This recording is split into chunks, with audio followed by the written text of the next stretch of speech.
Today, I'm going to do what every theorist fears the most. I'm going to admit I was wrong. Yes, enjoy it while it lasts, because not only am I going to explain how I think one of my Chapter 4 theories was wrong, and of course give a better explanation, but I'm also going to explain how many of you in the YouTube comments keep getting it wrong too. Oh, you thought you were getting off easy, eh? That's right, welcome fellow lore hunters. Today I want to revisit some of my theories for Poppy Playtime Chapter 4. More specifically, I want to look at one of the most tragic characters in the latest game, Riley. In my 10 things you might have missed video for Chapter 4, I propose the idea that Riley was a failed experiment. Now, the series has been slowly introducing the idea that the scientific process wasn't as flawless as Playtime Co. would like you to believe. Chapter 4 gave us some pretty strong clues that this process failed a lot more than we originally thought. More on that later. But after I took a closer look at this very strange corpse we found near the start of the game, I came up with a theory. Riley is a surprisingly important character. We learn through several notes written by her that Riley was one of those unlucky children to be selected for Playtime Co.'s scientific process. This is the way in which the toy company turned orphans under their care into living toy experiments.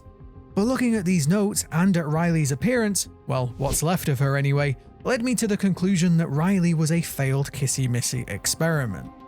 My main points for this theory were her pink fur that seemed too long and shaggy to be most of the toys we see around Playtime Co., and also the fact that she talks about not being able to separate her fingers anymore, something that also sounded like the pads we see on both Huggy and Kissy's hands. Now, at the time, I proposed the idea that Riley could have been experiment 1171, the mystery experiment between Huggy 1170 and Kissy Missy 1172. Now, here is where I was definitely wrong. Looking at the dates that Riley was in Playtime Co., she came here much later than the Huggy and Kissy experiments, so she isn't 1171. However, she could absolutely still be a Kissy Missy experiment. For some reason, a lot of you in the comments are under the impression that there is only one of each bigger body. Now, not only do I think that this is pretty unlikely, but I think the games have disproven this one several times. Back in Chapter 3, several of you told me that Huggy was definitely dead because he was found on Catnap's shrine. Now, that is true, there is a pretty large Huggy on that shrine. But there was also a Kissy Missy on there too, and we know she's still alive during Chapter 3. Now in Chapter 4 we see several very large Kissy Missy arms wave to us in the piles of dead toys near the start of the game.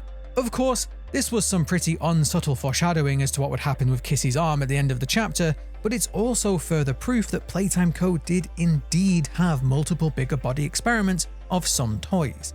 Now this makes perfect sense. I have theorized that Sawyer was trying to imitate Elliot Ludwig's scientific process. We now have some pretty solid proof that Elliot created Poppy, and we have some very strong evidence that Harley was trying to reverse engineer the prototype to learn how to do it himself. Now again, this makes perfect sense, since we know Elliot didn't trust Sawyer because of his lack of empathy and care, particularly for the orphans. Elliot was doing this, in his view, for the betterment of mankind. Remember, his life mission was to bring joy to as many children as possible. Sawyer, on the other hand, only wanted to push the limits of science and chase his own personal glory, something he was willing to sacrifice anyone and anything to achieve, including the orphans. This is why Elliot removed him from the Young Geniuses program.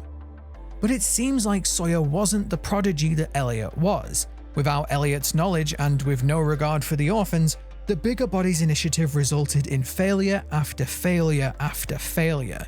Each experiment was just another step closer to the prize for Sawyer, but each one was a tragedy and another orphan lost.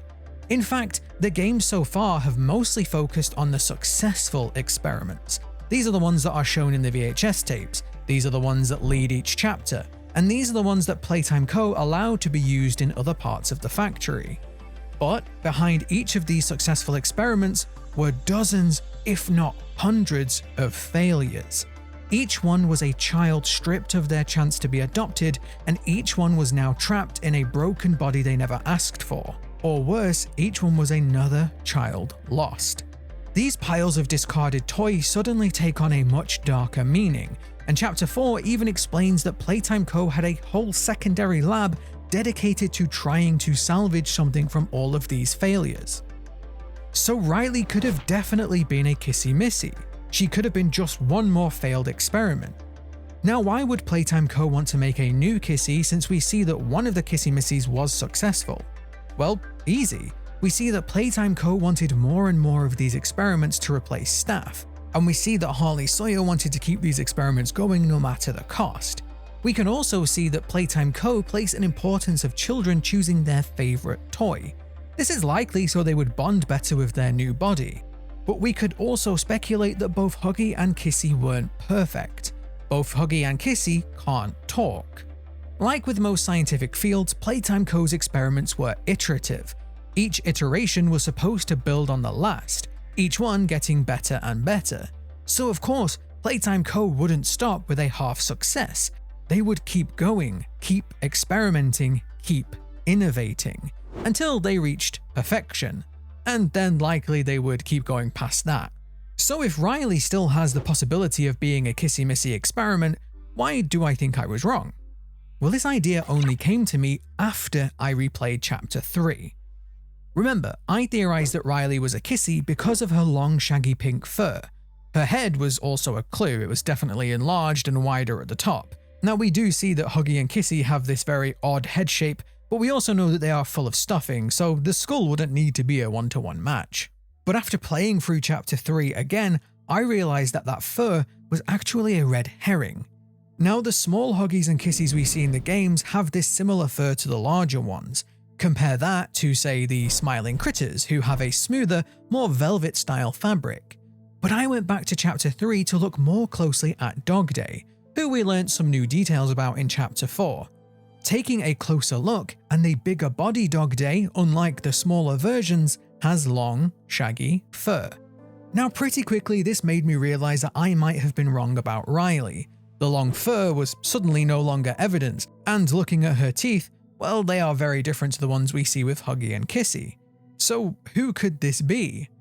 I'm now pretty convinced that Riley was the bigger body's picky Piggy. The pink fur would now make sense, so would the part about not being able to separate her fingers. The head could easily fit, and we've never seen the Smiling Critter's teeth, so they could too. But the most compelling piece of evidence? Riley very specifically chose not to eat the human corpses left around from the Hour of Joy. She locked herself in that cell and starved rather than become a cannibal. You could say that Riley was a picky eater. But Tericho, I hear you cry. We hear the Picky Piggy cutout, and in that, she talks about eating all of her friends. Yes, but not once have we seen any evidence that these cutouts relate to the bigger body versions of the Smiling Critters. It's a fan theory, but there's no evidence for it whatsoever. In fact, the Dog Day one sounds nothing like the bigger body Dog Day, so if anything, I'm going to say that these don't relate to the bigger body versions. Now back in Chapter 3, Dog Day tells us that he is the last of the Smiling Critters, aside from Catnap of course. But if Riley was Picky Piggy, then that is one more that we can account for. In fact, this isn't the only bigger body Smiling Critter that we got clues for in Chapter 4. In this VHS, we learnt about Hoppy, who was working with Doey and the others in the safe haven. Hoppy was attacked by toys loyal to the prototype and returned injured. Now some people have theorized that this is hinting that Hoppy could still be alive, but sorry to break this one to you. On the back of this note we can find while traveling with Doey, we learn that he was indeed killed during the Civil War of Toys. Now we also get some pretty strong hints in the orientation notebook about what happened to Bobby Bearhug. We learn that at least one of the Bobby Bearhug experiments was deemed a failure in one of the most tragic ways possible. The surgery didn't go exactly as planned, and the Bobby was left unable to speak. Confused, they tried to form words, but they couldn't.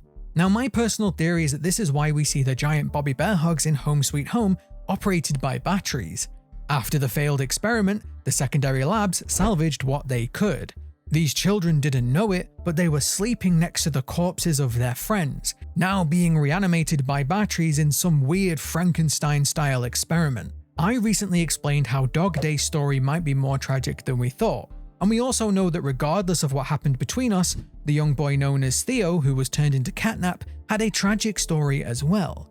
He was befriended by none other than Experiment 1006, the prototype. 1006 used Theo's help to try and escape, but after the green grab pack hand malfunctioned, Theo was electrocuted and badly burned. Yes, the prototype saved his life by bringing him to Thomas Clark, the man who would eventually become a failed experiment himself, but Theo's body was so badly damaged that this was likely the reason why he was turned into catnap.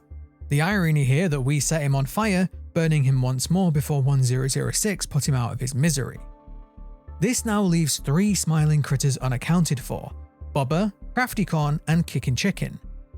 Now, I did make a theory suggesting that Crafty Corn was the one responsible for leaving all these colourful warnings outside of Poppy's room, but knowing the story of the other smiling critters, I am willing to bet they had tragic endings too. In fact, there was a cheeky kind of irony here. These smiling critters were all forced to wear smiles, even as they all suffered great horrors at the hands of Playtime Co. Now I wonder if Mob will explain the rest of their stories in Chapter 5, or if we'll just have to wonder. Now this was only a small little theory, but I do think that this explanation fits Riley much better than Kissy Missy. If you did enjoy the video, don't forget to leave it a like. I'm currently battling PC issues again, so all the support is appreciated. Thank you very much for watching, and I will see you next time.